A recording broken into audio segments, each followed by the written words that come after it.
Hello दोस्तों, मैं हूँ आपका दोस्त सुरजीत और आज हम एक असाइनमेंट जो है आपका बीकॉम का IGNOU BCom course code BCOC 131 ये हम सॉल्व करेंगे। इसका एक क्वेश्चन देखेंगे। अगर आपको ये असाइनमेंट कंप्लीट चाहिए तो आप डिस्क्रिप्शन में दिए व्हाट्सएप नंबर पर आप कांटेक्ट कर सकते हैं और आपको असाइनमेंट मिल जाएगा, या डिस्क्रिप्शन में आपको गूगल फॉर्म भी मिल जाएगा, उसे फिल कीजिए। वहाँ से भी आप अपने असाइनमेंट्स को ले सकते हैं। तो आज हम BCOC का एक क्वेश्चन डिस्कस करेंगे। क्वेश्चन कौन सा? क्वेश्चन सेकंड क्वेश्चन हम डिस्कस करेंगे। ये एक हायर परचेज का क्वेश्चन है। चलिए हम इसे डिस्कस करते हैं।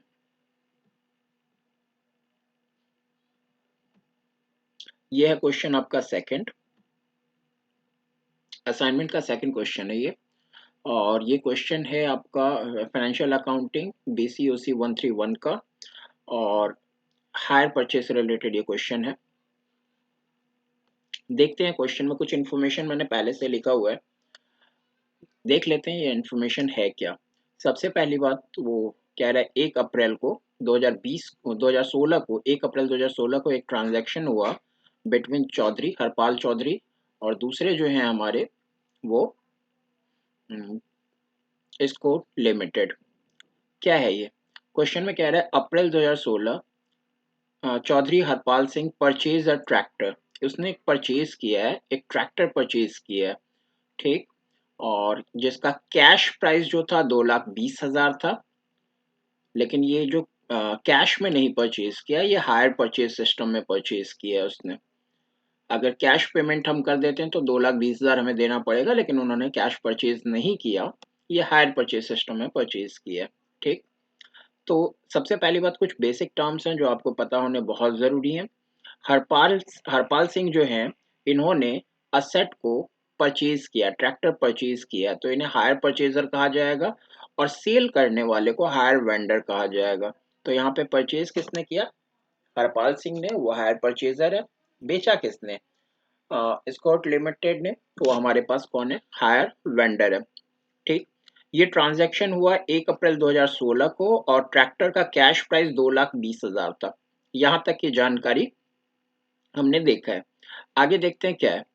जो आपने हायर परचेज सिस्टम पे 2,20,000 में के जो असेट आपने परचेज किए हैं, उसमें 20,000 आपने इमीडिएटली पेमेंट किया। अब भी आपने 20,000 की पेमेंट की और बैलेंस जो है, जो बैलेंस है 4 इंस्टॉलमेंट ऑफ 50,000 ईच पे किया है आपने, together with 8% interest per annum.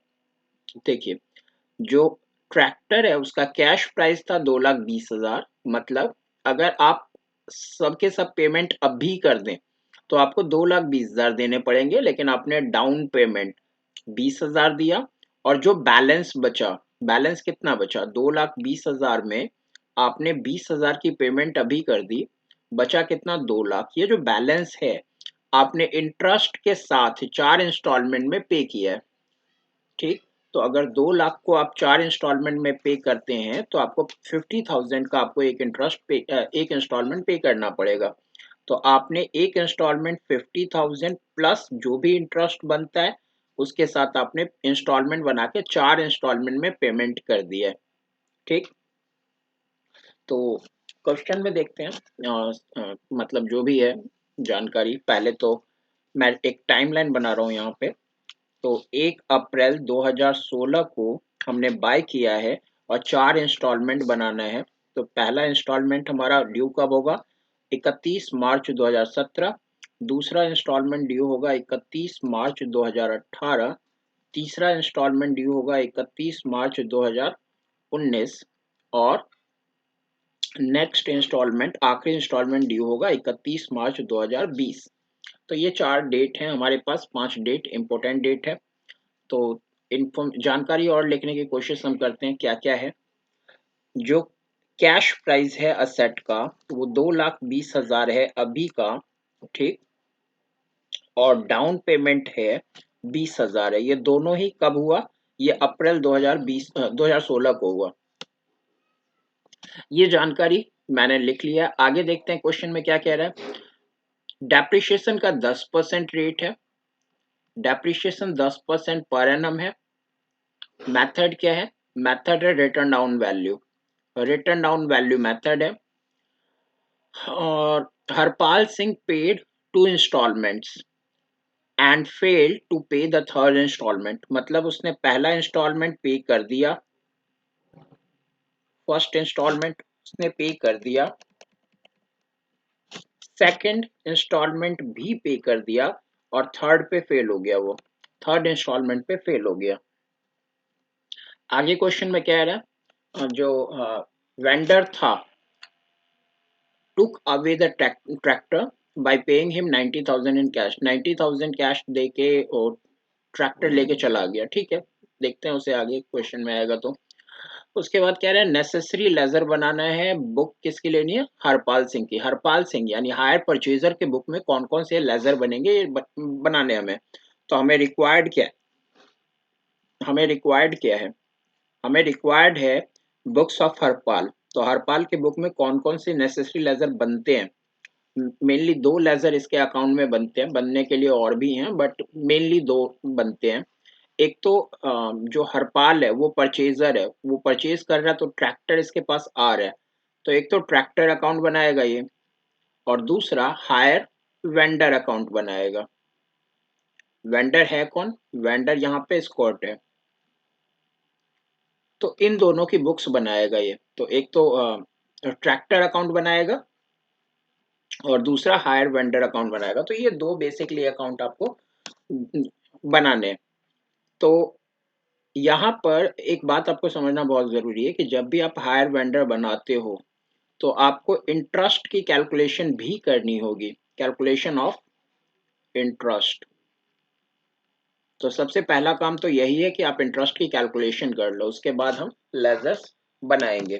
ठीक, तो सबसे पहली बात हम इंटरेस्ट की कैलकुलेशन करते हैं। चलिए, इंटरेस्ट की कैलकुलेशन हम कर रहे हैं, और इंटरेस्ट के लिए मैंने क्या किया, एक छोटा सा स्टेटमेंट बना लिया।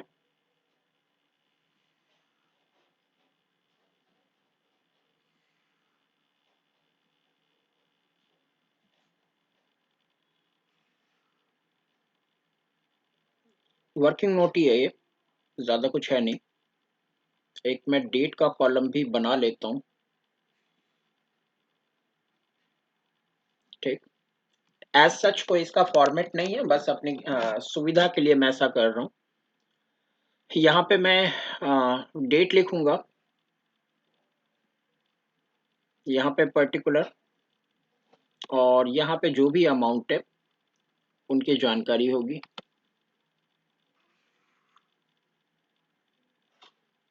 क्या करूंगा मैं, सबसे पहली बात, ये क्वेश्चन स्टार्ट हुआ था 1 अप्रैल 2016 को, जब असेट का कैश प्राइस था 2,20,000। ठीक, ध्यान ये रखिएगा इंटरेस्ट हमेशा आउटस्टैंडिंग बैलेंस पे लगता है। तो आपने देखा सेम डेट को हमने यहाँ पर जो है डाउन पेमेंट कर दिया था, तो डाउन पेमेंट आउटस्टैंडिंग नहीं रह जाएगा, तो जो बैलेंस बचता है, जो पेमेंट अभी करना बाकी है, उस पे इंटरेस्ट चार्ज होता है। तो हमारे पास बैलेंस कितना बचा, हमारे पास 2 लाख का, और इंटरेस्ट का रेट क्या था, 8% था। तो ये हमारे पास बैलेंस बचा है। ठीक है, जो अभी हमें ये देने बाकी है। तो 1 अप्रैल 2016 इस डेट की एंट्री जो भी होनी थी हो गई। अब आगे हम चलेंगे, जब आगे चलते हैं तो 1 साल बाद पहला इंस्टॉलमेंट ड्यू होगा। तो इंस्टॉलमेंट पहला ड्यू हो रहा है, तो इंस्टॉलमेंट ड्यू से पहले तो इंटरेस्ट ड्यू हो जाएगा ना, क्योंकि 1 साल बीत चुका है, पहले तो उससे इंटरेस्ट ड्यू करेंगे। तो हम यहाँ पर डेट कौन सा है, 31 मार्च 2017, पहले तो हम इसमें इंटरेस्ट ऐड करेंगे, और इंटरेस्ट जो है हमेशा आउटस्टैंडिंग बैलेंस पे ड्यू होता है। तो 8% अगर यहाँ पे इंटरेस्ट में ड्यू कर दूं पूरे साल का, तो 16,000 इंटरेस्ट ड्यू होगा। अब जो मेरा आउटस्टैंडिंग है अब जो मेरा आउटस्टैंडिंग है वो कितना हो गया, 2,16,000 हो गया। 2 लाख देने थे और 16,000 का इंटरेस्ट और ड्यू हो गया। ठीक। देन आज ये जो 31 मार्च 2017 है, ये इंस्टॉलमेंट का डेट है, फर्स्ट इंस्टॉलमेंट। तो यहाँ पर फर्स्ट इंस्टॉलमेंट माइनस हो जाएगा। फर्स्ट इंस्टॉलमेंट माइनस हो जाएगा। डेट क्या है, 31/3/2017। तो फर्स्ट इंस्टॉलमेंट माइनस होगा कितना, उसने क्या कहा है इंटरेस्ट के लिए। इंटरेस्ट के लिए उसने कहा है कि 50,000 देने हैं टुगेदर विद इंटरेस्ट। इंटरेस्ट के साथ 50,000 प्लस इंटरेस्ट पे करना है। तो 50,000 प्लस इंटरेस्ट, इंटरेस्ट कितना था, 16,000। जो ये इंटरेस्ट है ये यहाँ पे ड्यू होगा। तो 66,000 आपने पहला इंस्टॉलमेंट पे कर दिया। अब कितना बैलेंस बचेगा, ये बचेगा 1,50,000। ये बैलेंस बचा पहले इंस्टॉलमेंट के बाद। तो वापस आते हैं टाइमलाइन पे। यहाँ तक की कहानी खत्म हो चुकी है। आगे चलें तो फिर दूसरे इंस्टॉलमेंट पे हम 31 मार्च 2018 को आएंगे। तो 31 मार्च 2018 पे पहले क्या होगा, पहले वही सेम कहानी, इंटरेस्ट ड्यू होगा। ठीक। तो इंटरेस्ट डेट कौन सा है, ये 31 मार्च 2018 इंटरेस्ट ड्यू होगा बैलेंस, आउटस्टैंडिंग बैलेंस पे। तो आउटस्टैंडिंग हमारे पास 1,50,000 बचा है, इसका 8% कैलकुलेट करेंगे तो कितना आएगा, 15 × 8 = 120, 12,000 का इंटरेस्ट हमारे पास ड्यू हो जाएगा। तो ये हम ऐड करेंगे तो कितना हो गया, ये आपका हो जाएगा 1,62,000। ठीक। और फिर सेम डेट को सेकंड इंस्टॉलमेंट हम पे करेंगे। सेकंड इंस्टॉलमेंट के लिए क्या था, 50,000 प्लस इंटरेस्ट। इंटरेस्ट हमने कितना कैलकुलेट किया, 12,000। तो 62,000 आपने क्या करा, इंटरेस्ट पे कर दिया। बैलेंस कितना बचेगा, 1,00,000। ठीक। आगे चलते हैं। यहाँ पे क्या था, पहले 2 इंस्टॉलमेंट हमने टाइमली पे कर दिया। थर्ड इंस्टॉलमेंट पे आते हैं। जब आप आगे जाओगे तो यहाँ पर 31 मार्च 2019 को थर्ड इंस्टॉलमेंट ड्यू होगा। पहले इंटरेस्ट ड्यू होगा और उसके बाद थर्ड इंस्टॉलमेंट।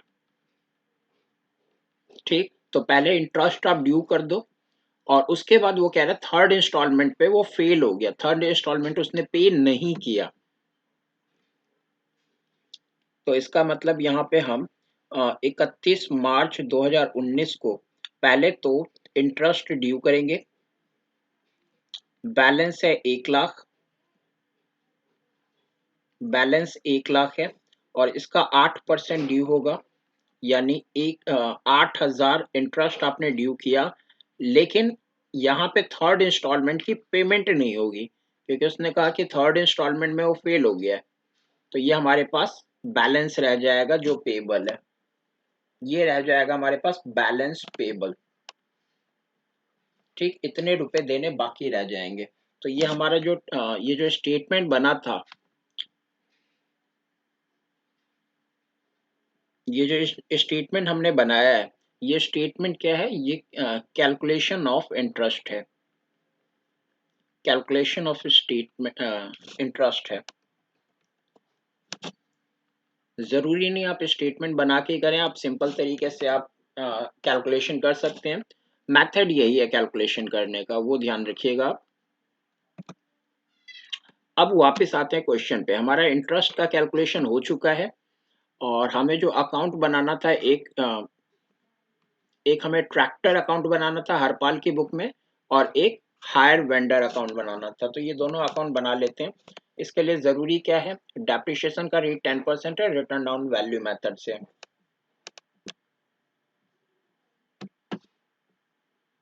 तो ये 2 लेजर हमें बनाने आसान है, दोनों लेजर देख लेते हैं क्या है।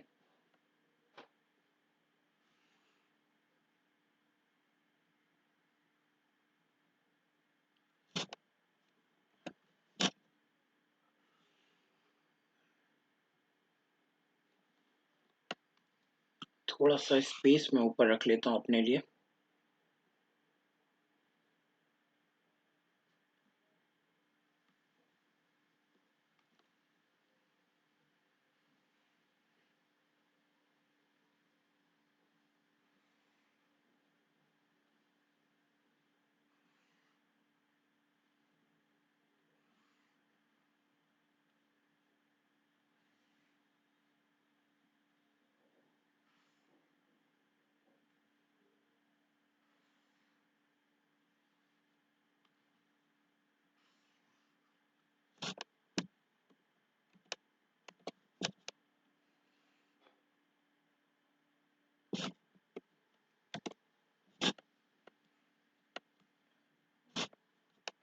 चलिए बाद में करेंगे उसका हिसाब।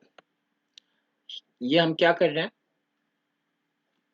इन दी बुक ऑफ हरपाल। हरपाल की बुक बनानी है। तो हरपाल जो सबसे पहली बुक बनाएगा वो कौन सी, वो ट्रैक्टर अकाउंट बनाएगा। ये ठीक उसी तरीके से बनता है जैसे अ, आपने डेप्रिशिएशन वाले चैप्टर में जो मतलब असेट अकाउंट, किसी भी असेट को क्रिएट करते हो डेप्रिशिएशन में, उसी तरीके से इसे आपको करना है। और मैं इसके ज़्यादा इंफॉर्मेशन चलो मैं लिख देता हूँ। ये डेट का कॉलम होता है, ये पर्टिकुलर होता है, ये अमाउंट का कॉलम है, डेट पर्टिकुलर अमाउंट, ठीक। तो डेबिट क्रेडिट ये सब आप देख लीजिएगा। खैर, नॉर्मल तरीके से अकाउंट ट्रैक्टर अकाउंट बनाएंगे, और ये आपने बहुत किया होगा पहले भी। 1 अप्रैल को 2016 को आपने असेट परचेज किया है, ठीक। तो यहाँ पर आप क्या कर देंगे, असेट कितने का बाय किया था आपने, अरे क्वेश्चन भी 2,20,000 का, ठीक। तो ये आपने किससे खरीदा था, ये आपने स्कॉट से खरीदा था, लिमिटेड था, नाम भी याद नहीं रहता। 2,20,000 का असेट आपने खरीदा है, ठीक है। और साल के ड्यूरिंग द ईयर कोई भी एंट्री है नहीं, कोई कुछ बाय नहीं किया, कुछ सेल नहीं किया। तो 31 मार्च 2017 को आप इस पे डेप्रिशिएशन चार्ज करते थे, 10% था रिटर्न डाउन वैल्यू मेथड से। तो 22,000 का डेप्रिशिएशन आएगा। बैलेंस आप निकालेंगे, 3 साल के लिए बनाना, ज्यादा नहीं बनाना आपको, जब तक वो फेल नहीं हुआ तब तक के लिए बनाना है केवल। आसान है, आपने इसे बहुत बना रखा होगा। आपको डेप्रिशिएशन चैप्टर अगर करना है डिटेल में, तो आप कमेंट बॉक्स में लिख दीजिए, मैं कंप्लीट डेप्रिशिएशन आपको करवा दूंगा। 198,000 यहाँ बैलेंस आएगा, बाई बैलेंस सी डी 31/3/2017। अगले साल पहली डेट को बैलेंस ट्रांसफर होगा,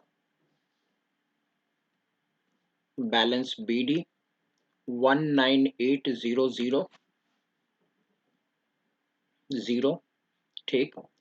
रिटर्न डाउन वैल्यू है, तो रिटर्न डाउन वैल्यू में बचे हुए बैलेंस पे डेप्रिशिएशन लगता है।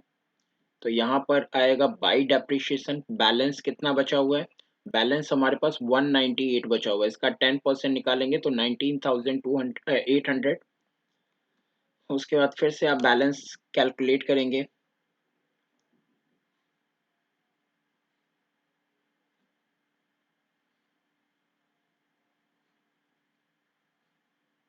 कितना आएगा ये 198,000, 198,000।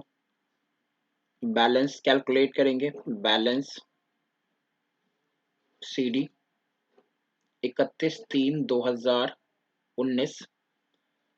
1,98,000 में से 20 गया तो 1,78,200, ऐसा कुछ आएगा। 178,200 बैलेंस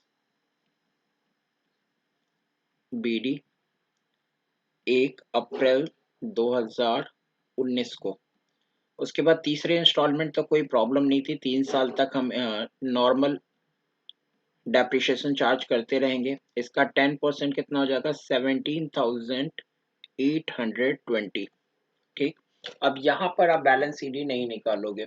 तीसरे साल में ट्रैक्टर, क्वेश्चन में क्या क्या आता, पहले साल की कोई प्रॉब्लम नहीं हुई, दूसरे साल कोई प्रॉब्लम नहीं हुई, तीसरे साल जब हायर परचेजर डिफॉल्ट हुआ तो हायर वेंडर ने, जब सतपाल ने थर्ड इंस्टॉलमेंट पे नहीं किया तो जो वेंडर था वो इसे रिपोज करके ले गया, ट्रैक्टर को उठा के ले गया। तो अब जो ये ट्रैक्टर है उसका जो ये हरपाल के पास वो रहेगा ही नहीं, ट्रैक्टर वो रिपोज हो गया, वो चला गया यहाँ से। तो ट्रैक्टर इसका बैलेंस सीडी हम यहाँ पे नहीं कैलकुलेट करेंगे। क्या अमाउंट आएगा, कैसे आएगा, कितना आएगा, वो सब हम दूसरे लेजर को यानी स्कोर्ट को बनाने के बाद देखेंगे। फिलहाल इसे यहाँ पे ब्रेक देते हैं, दूसरा लेजर हम बना लेते हैं।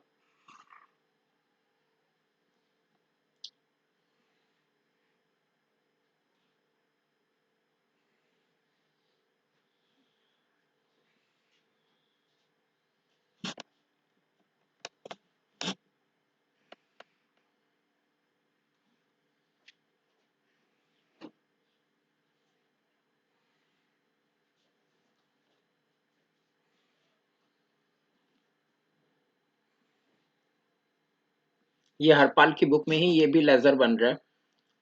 ये हायर वेंडर का है, हायर वेंडर का है अकाउंट। ये हमारे लिए लायबिलिटी है। ट्रैक्टर असेट था हरपाल के लिए, स्कोर जो है लायबिलिटी है। ये क्रेडिट में रिकॉर्ड होगा, इसका नेचर क्रेडिट होता है। तो यहाँ पर एक ट्रैक्टर था जो खरीद 2,20,000 का हमने खरीदा था। कब खरीदा था, 1 अप्रैल 2016। ठीक। अब जैसे जैसे इसकी पेमेंट हुई, जैसे जैसे इंटरेस्ट ड्यू हुआ स्कॉट लिमिटेड में, उसकी एंट्री होगी। तो 1 अप्रैल 2016 को 2,20,000 का हमारे पास एक ट्रैक्टर के कारण एक लायबिलिटी क्रिएट हुआ, जिसकी 20,000 की पेमेंट आज की डेट में मैंने कर दिया। तो टू कैश अकाउंट। ठीक। ये मैंने क्या किया था, ये डाउन पेमेंट किया था। तो डाउन पेमेंट 1 अप्रैल 2016 को ही हुआ है। ठीक। उसके बाद क्या हुआ, उसके बाद 1 साल बाद इंटरेस्ट ड्यू हुआ था। तो इंटरेस्ट ड्यू हुआ, पहले साल इंटरेस्ट जो ड्यू हुआ था वो 16,000 का हुआ था। इंटरेस्ट अकाउंट, जो इंटरेस्ट ड्यू हुआ था 16,000 का हुआ। ये कब हुआ था, 31 मार्च 2017 को हुआ था, 2017 को हुआ था। और 31 मार्च को ही, 31 मार्च 2017 को ही हमने यहाँ पे फर्स्ट इंस्टॉलमेंट कैश के माध्यम से पे कर दिया था। ये फर्स्ट इंस्टॉलमेंट था। तो फर्स्ट इंस्टॉलमेंट मैंने पे कर दिया, कितने का था ये, 50,000 प्लस 16,000 यानी 66,000 का ये इंस्टॉलमेंट था। अब आप यहाँ पे इसका बैलेंस देखेंगे कितना है।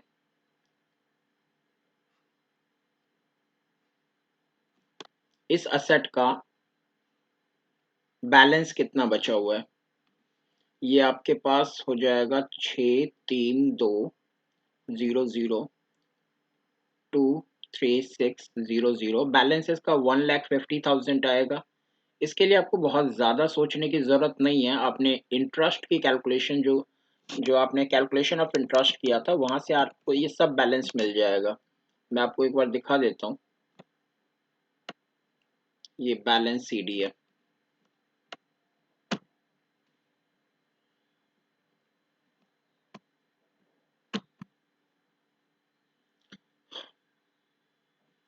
ये आपके पास यहाँ देखिए, 2,20,000 का आपके पास 2,20,000 का बैलेंस था जो कैश परचेज था सेट का, उसे आपने यहाँ पे क्रेडिट में दिखाया। देन डाउन पेमेंट नेगेटिव, तो डाउन पेमेंट आपने यहाँ पे दिखाया। इंटरेस्ट ड्यू हुआ, इंटरेस्ट को ड्यू किया तो लायबिलिटी ज़्यादा हो रहा है तो आपने इसे क्रेडिट में दिखा दिया। फर्स्ट इंस्टॉलमेंट 66,000 पे हुआ है तो उसे आपने यहाँ दिखा दिया। बैलेंस यहाँ पे 150 बचा तो वो बैलेंस सीडी में आ गया। ठीक।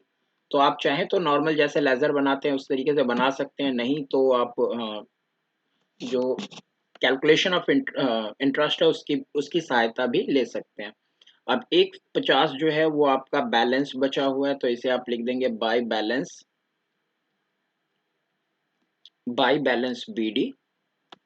कब का बैलेंस है ये 1 अप्रैल 2018 2017 का बैलेंस है। ठीक। उसके बाद एक साल के बाद 31/3/2018 को आपका इंटरेस्ट ड्यू होगा फिर से। इंटरेस्ट, और कितना इंटरेस्ट ड्यू हुआ था सेकेंड ईयर में? आपका 12,000 इंटरेस्ट ड्यू हुआ था। 12 हुआ था। हाँ, 12 हुआ था। उसके बाद 31/3/2018 को आपने सेकेंड इंस्टॉलमेंट पे किया टू कैश अकाउंट, और सेकेंड इंस्टॉलमेंट पे किया। सेकेंड इंस्टॉलमेंट था कितने का? 62,000 का। और फिर सेम डेट को आप बैलेंस देखेंगे कितना है, तो to balance c d balance, अगर आप इसे क्लोज करते हैं तो ये आपका 1 लाख का बैलेंस आएगा। 1 लाख का बैलेंस आ जाएगा ये।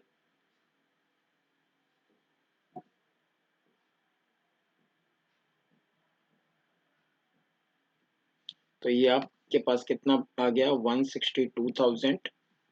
162,000, ये जो 1 लाख का बैलेंस है वो कैरी फॉरवर्ड होगा। इसे लिखेंगे बैलेंस बीडी। और 1 अप्रैल 2018, उसके बाद 31/3/2019 को क्या हुआ? फिर से इंटरेस्ट ड्यू हुआ। इंटरेस्ट कितना ड्यू हुआ तीसरे साल? 18,000 का। ठीक।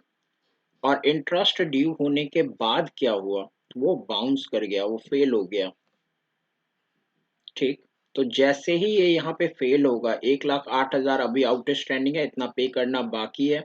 तो 1,08,000 पे जैसे ही वो फेल हुआ है, तो हम इस पैसे को, ये जो बैलेंस ये बचा हुआ है यहाँ पर 1,08,000 का जो बैलेंस है, इसे कैरी फॉरवर्ड नहीं कर सकते क्योंकि उसने रिपोज कर लिया, खत्म हो गया ये अकाउंट।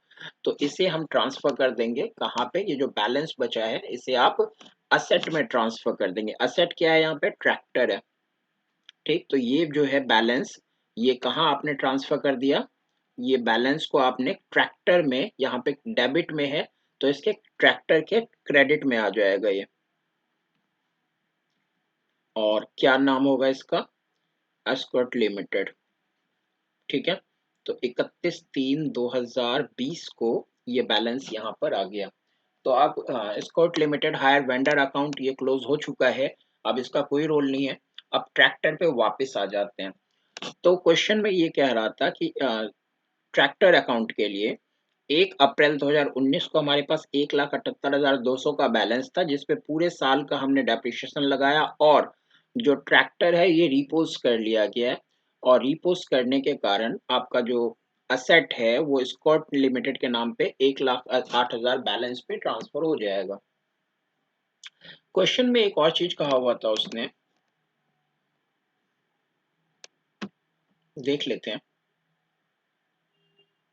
क्वेश्चन में कहा हुआ था जो स्कॉट लिमिटेड उसे टुक अवे ट्रैक्टर, ट्रैक्टर वो ले गया बाय पेइंग 90,000 इन कैश।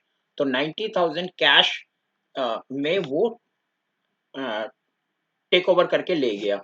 तो इसे ठीक उसी तरीके से इसकी ट्रीटमेंट करेंगे जैसे सेल की करते हैं। तो अगर मैं यहाँ पे 90,000 लिख देता हूँ, मान के चलूंगा 90,000 का ये सेल हो गया, तो यहाँ पे बाई कैश आएगा। ठीक। और ये कौन ले गया? वो ऑब्वियस है, जो स्कॉट लिमिटेड है वो ले गया। तो यहाँ पे आप रिपोज्ड, या फिर आप लिख सकते हैं, क्या लिख सकते हैं आप? चाहे तो रिपोज लिखो और गुड्स रिपोज ही लिखो, या टुक अवे लिख दो, कोई प्रॉब्लम नहीं है। गुड्स रिपोज लिख दो।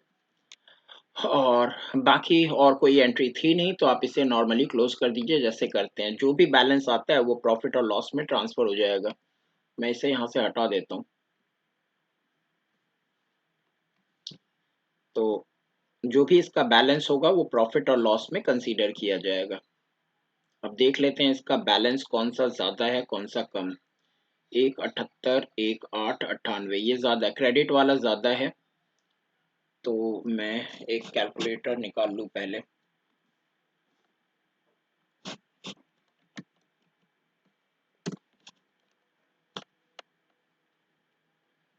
हमारे पास क्या है बैलेंस 17,820 प्लस 1,08,000 प्लस 90,000, तो ये हमारे पास 2,15,820 आ गया। 2,15,820 आ गया। 2,15,820 आ गया। और इसमें से आप माइनस करेंगे क्या 1,78,200, तो 37,000 जो आपका है 37,620, ये आपका क्या आ जाएगा प्रॉफिट और लॉस आ जाएगा। तो यहाँ पे आप लिखेंगे to profit and loss account 31/3/2020 को एंट्री है ये, और ये रिपोस्ट के कारण हुआ है। ठीक, तो उम्मीद करता हूँ आपको ये समझ में आया होगा। अगर आपको इस क्वेश्चन से रिलेटेड कोई डाउट है तो आप कमेंट बॉक्स में लिखिए। और ठीक है, आपको ये कंप्लीट असाइनमेंट सॉल्व चाहिए तो आप डिस्क्रिप्शन में चेक कर सकते हैं, वहाँ पे आपको सारी जानकारी मिल जाएगी। व्हाट्सएप नंबर पे आप कांटेक्ट कर सकते हैं। और फिर मिलते हैं नेक्स्ट टाइम।